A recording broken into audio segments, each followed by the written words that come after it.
السلام علیکم۔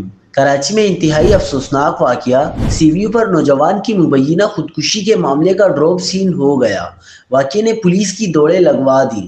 کیا آپ حالات حاضرہ سے آگاہی حاصل کرنا چاہتے ہیں؟ خبر کے پیچھے چھپے اصل حقائق جاننا چاہتے ہیں تو ابھی سبسکرائب کیجئے جلمل پاکستان کو اور ساتھ ہی گھنٹی کے نشان پر کلک کر دیں۔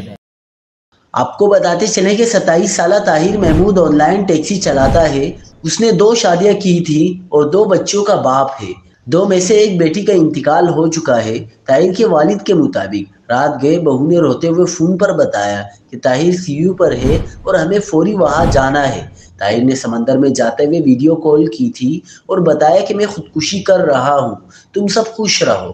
نوجوان کے والد کا کہنا تھا کہ ریسکیو ٹیم سمندر میں تلاش بھی کر رہی ہے، تاہم اب سی وی یو پر آن لائن ٹیکسی ڈرائیور کی مبینہ خودکشی کا ڈراپ سین ہو گیا ہے اور اس حوالے سے ذرائع کا بتانا ہے کہ نوجوان طاہر شاہ فیصل کالونی میں گھر کے قریب سے بے ہوشی کی حالت میں مل گیا ہے، جس کے بعد پولیس نے واقعے سے متعلق تفتیش شروع کر دی ہے۔